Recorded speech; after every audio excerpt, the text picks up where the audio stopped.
Hello, everyone. Welcome back to the Spirit of Prophecy podcast. We are on day 2 of the Olivet Discourse, and I know we left you hanging yesterday, and you have been just holding yourself back from calling me a heretic and a reprobate and all those typical names that get called when someone disagrees with you about end times. But I appreciate those of you who held off, and you have come back today to give me another chance. And I know you're that close. You're that close to marking me, that close to nailing me. But I'm telling you, hear out what I am telling you. And I think after today, you will probably be convinced I'm not a heretic and a reprobate. But I might need you for tomorrow to prove to you that I'm right about these things. And so stick with me, ladies and gentlemen. I believe you will be helped by this. So I'm not going to repeat everything we talked about yesterday, but I do want to just point out a couple things that are important to remember, and that is, it is my position that the Olivet Discourse, that the words of Jesus in this prophecy was a prophecy for that generation. He is talking to Israel, and we did not take any time to go into the countless parables that are told shortly before the Olivet Discourse. After Palm Sunday, we have parable after parable after parable directed at Israel about the coming of Christ, warning them to be ready for his coming, which actually happened to be that day. They were not ready when the Messiah came, and he came suddenly into his temple. Things did not turn out the way that we see in Zechariah and Ezekiel and in Malachi. Everyone ignores those things too. Everybody ignores all the prophecy that was fulfilled at the triumphal entry. They ignore all that. And so they miss the fact, they miss what took place at his triumphal entry and what he was trying to do and what Israel failed and lost. And so Jesus goes and he gives them all of these parables about losing the kingdom and giving it to another nation. So again, all of that is so important to understanding exactly what's going on at the Olivet Discourse. And so we have all these things directed at Israel. Judgment has just been pronounced on Israel. He's just told the scribes and Pharisees, he's been calling them hypocrites and vipers and all these things, and tells them your house is left unto you desolate. Just one thing after another. And the disciples are like, when's all this going to happen? What are specifically the temple being torn down? He said there's not going to be one stone left upon another. They're like, when's this going to happen? When's going to be the end of the world? When is it? What's going to be the sign of your coming? And obviously there were many things they did not understand, but the disciples clearly had it in their head that something was coming on that generation, because Jesus has already several times told them about things coming on that generation. That's definitely what's in their head. You and I are reading this, we're always thinking about the future and what's for us, but we can't ignore what was in the past and what was for that day and for their very near future and that generation. We can't ignore that. So he goes on and he is telling them about things that happened in that first century, in that generation. But now, I also told you yesterday that while I believe the abomination of desolation happened in the first century, I do not believe the sun was darkened and moon was turned to blood. It is my position that is a literal event, and I will tell you why in a little bit. And I hope you historicists and preterists will hear me out on this. I do not believe that the coming of Christ, as described in Matthew 24, took place. I'll give it to you that there was a coming in judgment, and it did not go well for Jerusalem. They were destroyed. I do not believe that that was the fulfilling of the coming of Christ, of him coming in the clouds with power and great glory, gathering together his elect. I don't believe that happened.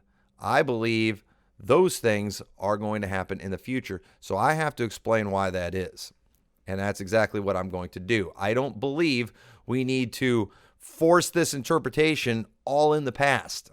I don't believe we need to do that, nor do I believe we need to make it all about the future either. I believe both are errors. And so as we go through the rest of this Olivet Discourse, I believe we will see exactly why that is. So Here we go. Let's start at the budding of the fig tree that don't you dare try to tell me that was 1948. Jesus has not discussed Israel returning as a nation at all in this. He has been prophesying their destruction. So, no, and he's warning them. He's literally warning them of coming destruction. That's what he's warning them of. So when we get to the budding of the fig tree, what in the world, how would you think that this is talking about them coming back as a nation? They're not even gone yet at this point. This is what he's prophesying about, their destruction. So let's go ahead and read this passage. And I shouldn't even have to address that, but a lot of pre-tribbers teach that the budding of the fig tree is 1948. And I think that is ridiculous. And you should be embarrassed by that.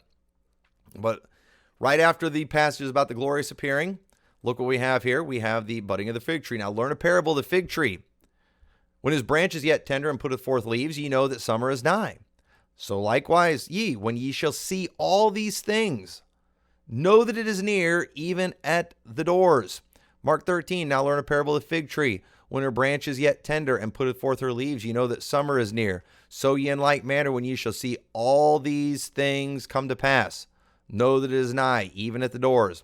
Luke 21:29, and he spake unto them a parable. Behold the fig tree and all the trees, and they when they now shoot forth, ye see and know of your own selves that summer is now nigh at hand. So likewise, when ye see these things come to pass, know ye that the kingdom of God is nigh at hand. And notice Luke said fig tree and all trees.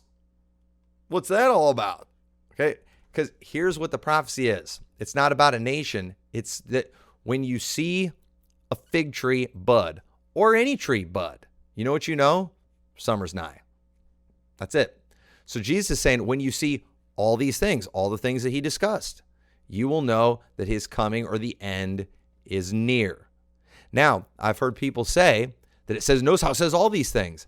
Therefore, if all of the things didn't happen in the past, then none of the things happen, because a generation has to see all of these things take place. And so since Jesus Christ, we all agree he didn't return, therefore, none of Matthew 24 has been fulfilled.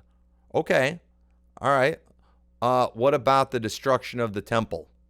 And they will not talk about that, because nobody claims the destruction of the temple hasn't happened. That happened, that without a doubt.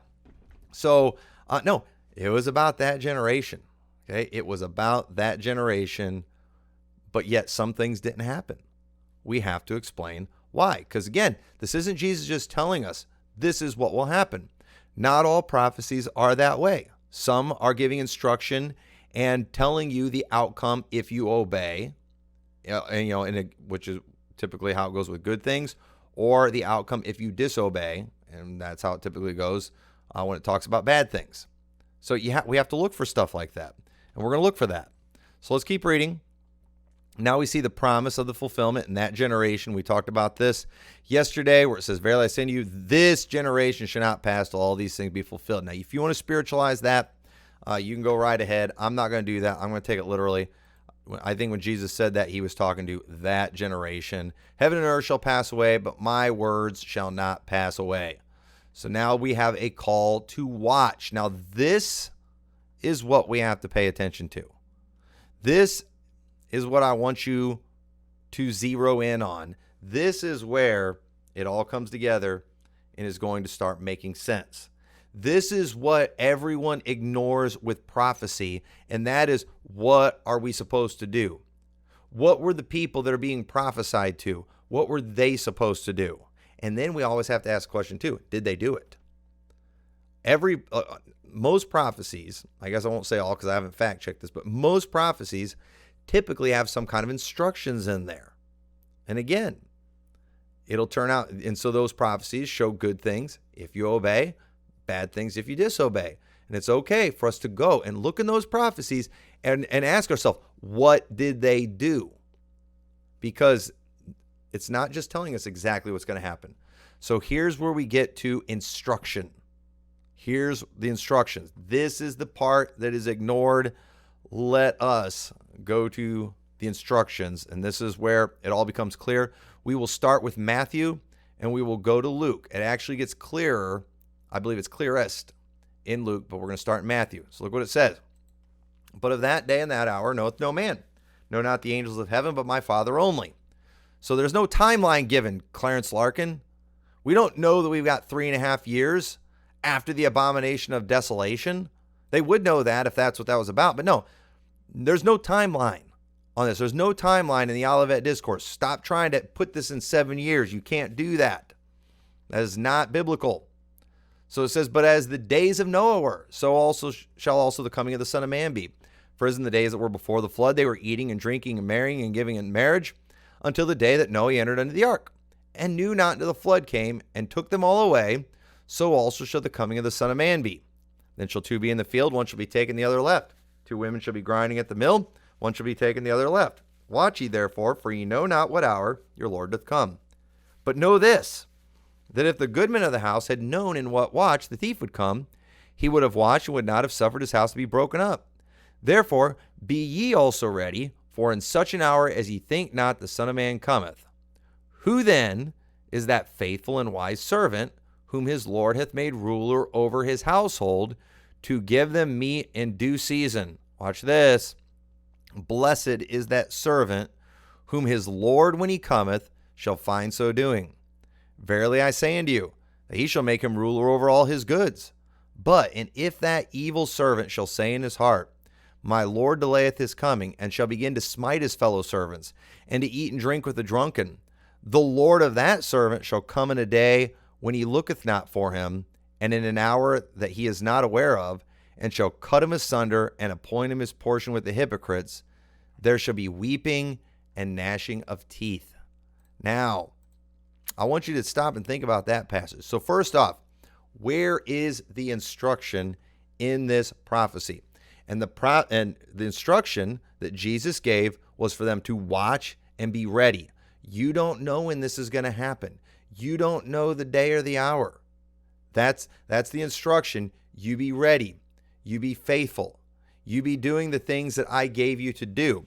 Now, Matthew 25. Oh, my stars. Go watch the discussion I did. It's on this channel about the Matthew 25 parables. Another ignored subject, a subject that is so butchered by the pre-tribbers it's not even funny, where Jesus is basically giving parables showing why Israel was going to lose the kingdom.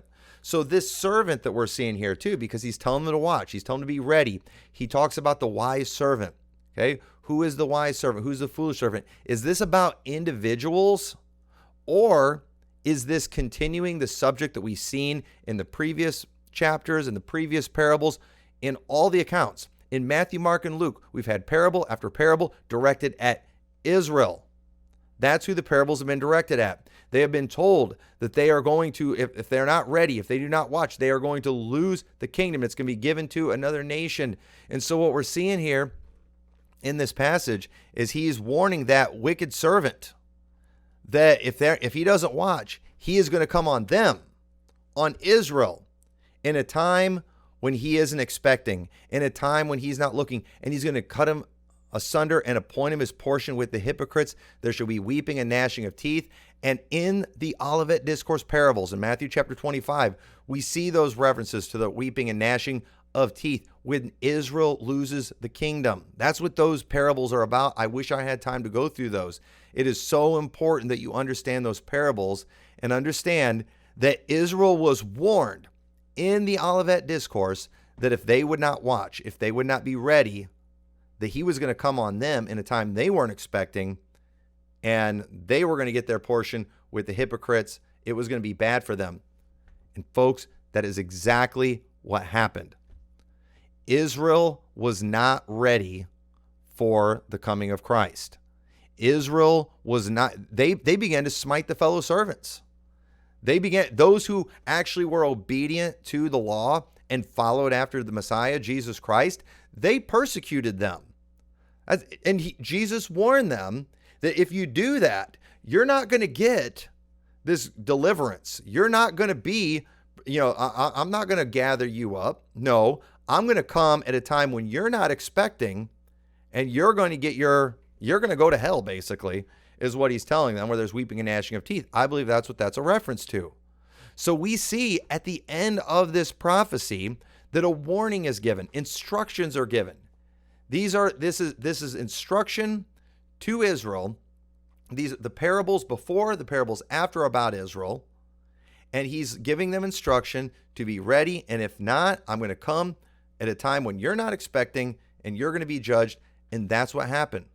That's why, even though this parable was for that generation, the glorious appearing did not happen during that time. Why? Because Israel wasn't ready. Let's go look at the other accounts, and let's look at some things there. Hear me out on this, folks. I'm not done. But of that day and that hour knoweth no man, no, not the angels which are in heaven, neither the Son, but the Father. Take ye heed, watch and pray, for ye know not when the time is. For the Son of Man is as a man taking a far journey, who left his house, gave authority to his servants, and to every man his work, and commanded the porter to watch. Watch ye therefore, for ye know not when the master of the house cometh, at even, or at midnight, or at the cock crowing, or in the morning, lest coming suddenly he find you sleeping. And what I say unto you, I say unto you all, watch. So notice how the warning that's there. You don't want this to happen, him coming suddenly and find you sleeping. What's going to happen if when Christ comes, he finds them sleeping? Well, it's not going to be the good thing. It's going to be something else. It's going to be something bad.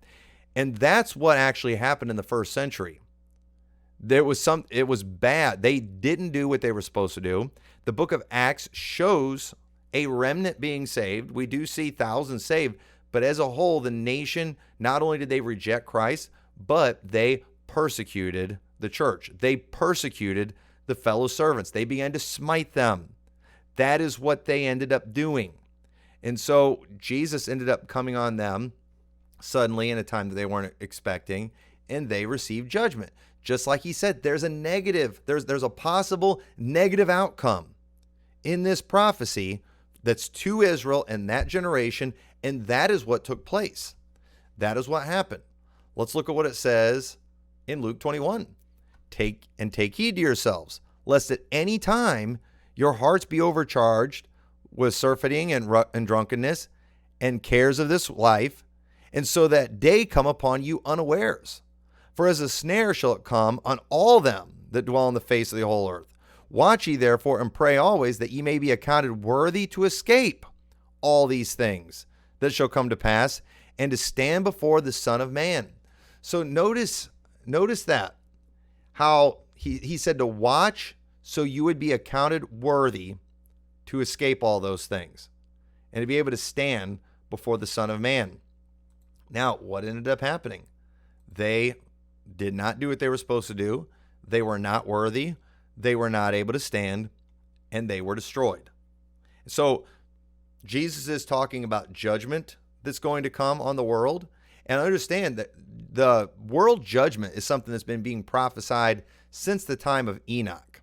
And remember also what Jesus said in Matthew chapter 23, where he said, "O Jerusalem, Jerusalem, thou that killest the prophets, how often would I have gathered you together?" Remember that? But what did he say? But ye would not. According to Jesus, there was many times where he was ready to gather them together, but they would not. They refused him. They disobeyed him. They never did any of the things they were supposed to do. And so we see that when Jesus comes and he gives the gospel, and the gospel of the kingdom is preached in all the world, understand, in 70 AD, what do we see Israel doing as a nation? They're still clinging to the temple. They're still clinging to the things of the temple, even though the writers of Hebrews told them to follow Christ without the gate, bearing his reproach. They rejected the Old Testament. They were warned not to have that evil heart of unbelief like their fathers who perished in the wilderness. And unfortunately, because they rejected Christ, they weren't ready at his coming, and judgment came on them. There was not a people. What God was looking for, and in my sermon, the time of that visitation, we go through the Old Testament scriptures that show us what Christ would be looking for at his coming, and none of those things were there. And so what did he say he was going to do in those parables? That he was going to lend his vineyard out to other husbandmen. So in that first century, when Christ came, Israel as a nation, they did not produce what they were supposed to produce. They were still hanging on to the things of the temple, and they weren't even saved themselves. They didn't have people from all over the world like they were supposed to. And so as a result of it, they were rejected. And so they were judged. They were finished. The things of the old covenant could not save people, yet they clung to those things. And God allowed all of it to be destroyed, showing he was finished with that. The things of the temple, that old covenant had vanished and passed away, and the new and better covenant had come in. And so now we are in a period of time, I guess you could say, where the other husbandmen are at work right now. That's what's going on. So understand that prophecy, the Olivet Discourse prophecy, is one that was directed at that generation, and they didn't get the good outcome. They got the negative outcome. Kind of like, and I'm going to give one example right now of a prophecy like that from the past. How about the prophecy by Jonah against Nineveh? What did he say? Yea, in 40 days, and Nineveh shall be overthrown. I mean, that sounds like a prophecy saying in 40 days, Nineveh is going to be overthrown. That's all it says. But you know what? God gave them repentance. When they repented, God spared them that judgment. And you know what? Judgment did not come in that day. You know why? Because they repented. But did you know that judgment on Nineveh did come years later on a completely new generation? Over 120 years later, that judgment on Nineveh that Jonah had pronounced did come on another generation that was wicked. The generation that did good, they were spared. And then it came eventually later on a bad generation. We are seeing like an opposite of that with the prophecies towards Israel. In the prophecy towards Israel in the Olivet Discourse, Israel was not ready. Israel did everything wrong. Israel did not repent. And in the Olivet Discourse prophecy, there are positive things in there. There's the promise. There's that prophecy of deliverance and him gathering together the elect. But did you know, because they weren't ready, that didn't happen. And so just like the prophecy of Nineveh was fulfilled later in another generation, the prophecy of the return of Christ and the gathering of his people, that will happen on another generation in the future, one who obeys. Unlike the previous generation that disobeyed. So you can see how it's the exact same thing as in Nineveh. It's just Nineveh, the early generation did the right thing, and it was a later generation that did the wrong thing and got judgment. In this prophecy, the earlier generation did the wrong thing, and it's the later generation that's going to do the right thing. So you can kind of see the difference. And isn't it interesting, too, that Jesus told them, we talked about this yesterday, that the men of Nineveh will rise up against this generation. Why? Because they repented at the preaching of Jonah. So we should expect an opposite result for Israel who didn't repent when they heard the preaching of Jesus Christ. So, and I'll give more examples of things like that, but I believe that's what we're seeing.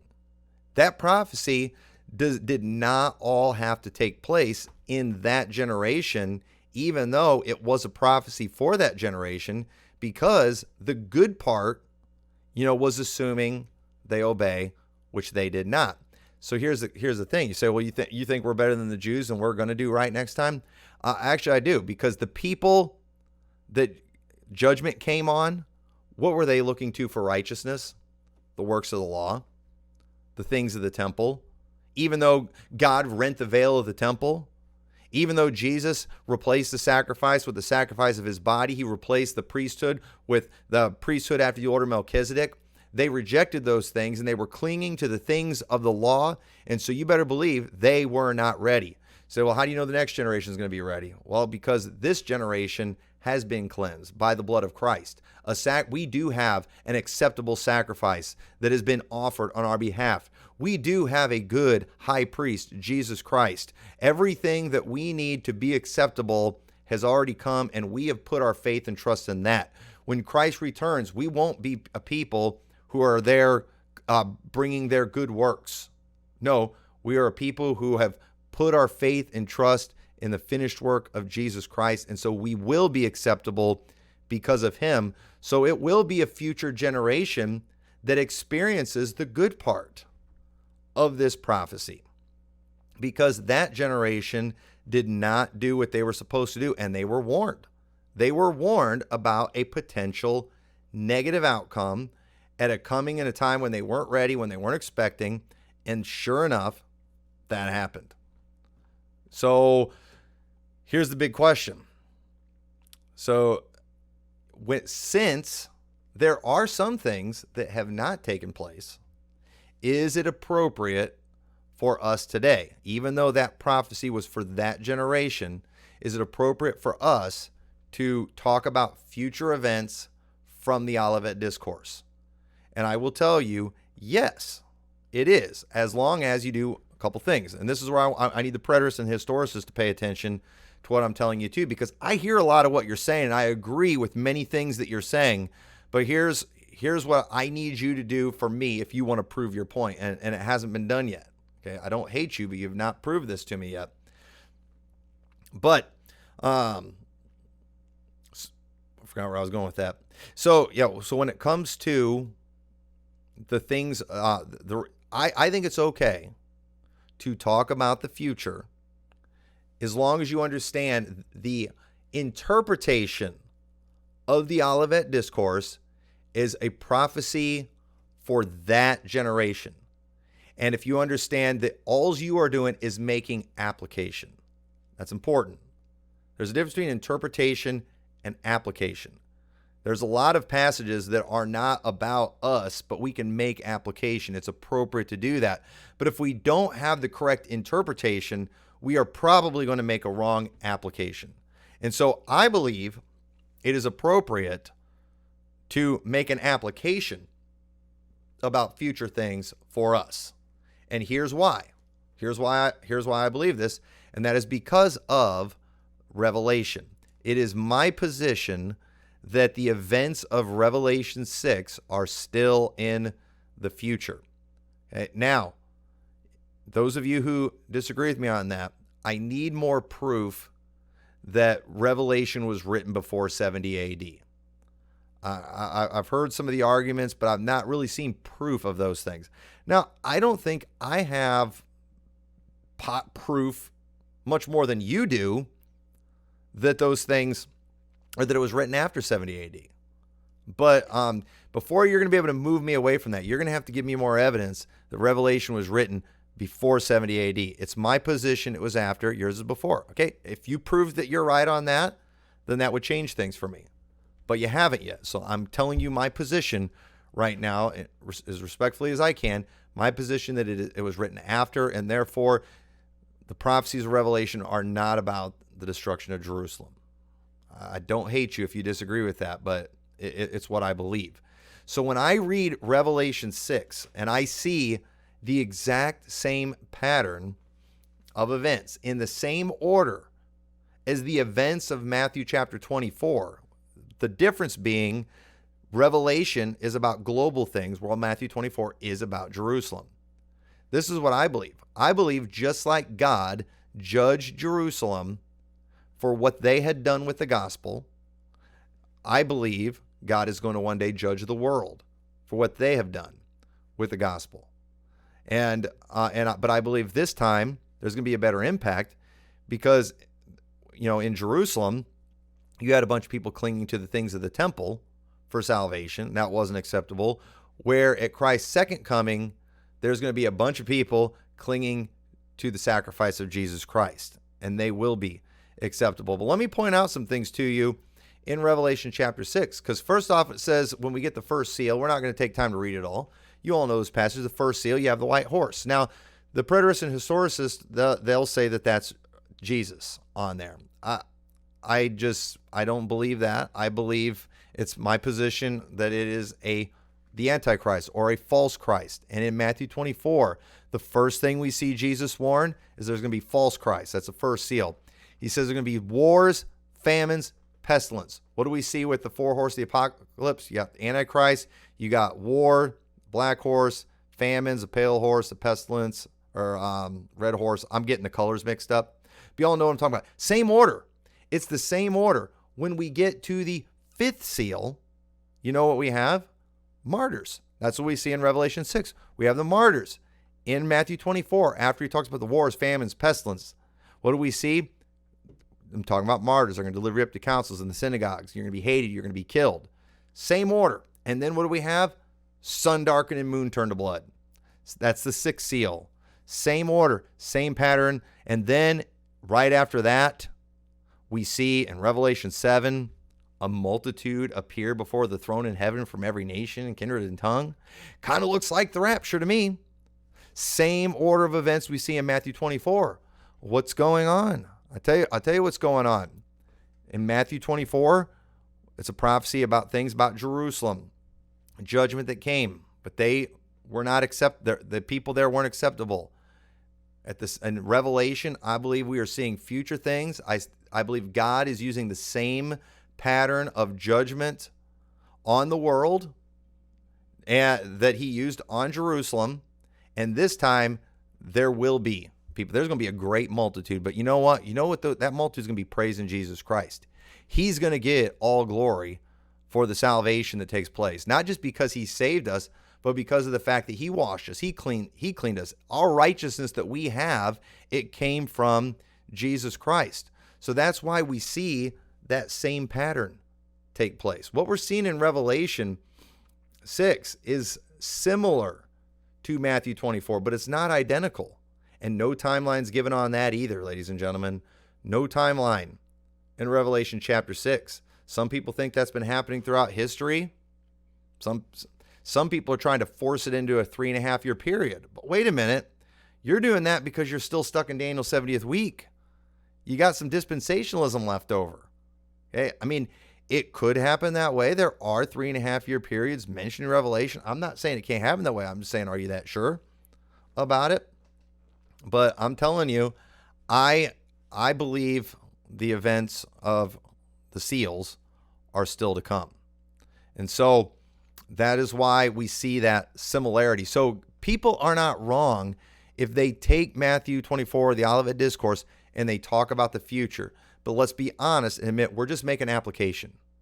We're making application. If you want to get interpretation, don't go to Matthew 24 because that's about the first century. Go to Revelation. And then if you want, after you go to Revelation chapter 6, you can go back to Matthew 24 and you can say, look, see how God did the same thing to Jerusalem? But notice we don't see a gathering take place in 70 AD. You know why? Because look at the warning in Matthew chapter 24. They weren't ready. They weren't prepared. They had no faith. You know, today we need to get the whole world ready. A lot of times we're always telling Christians to be ready. Like, you got to do something to be ready. Like, you're going to get left behind or something. Like, no. You know, the way you get, obviously we want to be in a good spiritual condition when Christ returns, but ultimately we want to be saved. And we get saved by forsaking the things of the law. You know, we want to repent of our dead works and trust in the work of Jesus Christ. By trusting him, that's how we prepare for those things. And so I believe that is why, not everything was fulfilled in the first century, because they did not do the things they were supposed to do. So the good part of that prophecy didn't happen. All the negative stuff happened. And if they would have trusted Christ, he would have delivered them, but he didn't. They were destroyed. He came on them when they weren't expecting. So again, I believe the preterists are right when they talk about a coming of Christ in judgment in the first century, but I believe they were wrong. They are wrong when they deny a future coming, for deliverance. I believe that is a great error to do that, and so I'm just showing you kind of what my position and why, and I think there's a consistency there. It shows the truths that both sides are presenting, but it's also showing the errors in both sides and how they're reconciled. Prophecies often come with contingencies, instructions, and one must always check to see what people did. I shouldn't read Jonah and say, yep, 40 days Nineveh should be overthrown, and then close the book and then go around preaching. They got destroyed 40 days later. Wait a minute, let's go see what happened. Hey, they didn't get destroyed 40 days later. Why? You know why? Because they repented. And so God spared judgment on that generation. Yeah, but it's got to be destroyed. It was prophesied. I know. And that happened, but on a future generation that disobeyed. These good things that were prophesied, they couldn't come in that time because Israel didn't do what they're supposed to do. So guess what? It's going to happen on a future generation. We don't know the day or the hour, but one that is ready because they've been washed in the blood of the Lamb and saved by the blood of Jesus Christ. And so I am looking for that. So if you still want to call me a preterist, I've got a feeling you still don't even know what one really is. I've had some preachers call me a preterist, preach sermons, kind of throwing that accusation out there, and it's very clear. It's laughable. It's like, you guys have never even looked into this subject. They don't know what it is, and they specifically don't know what's wrong with it. That's important too. When it comes to any false doctrine or bad label that we have out there, we should ask ourselves, why is that doctrine wrong? Why is that label bad? And sometimes people with bad labels say good things. It's like when you call someone a Catholic for believing in the virgin birth or the Trinity or something like that. It's like, well, Catholics aren't bad because they believe in the Trinity or the virgin birth. They're bad because they're work salvation, Mary worship. There's a bunch of other things.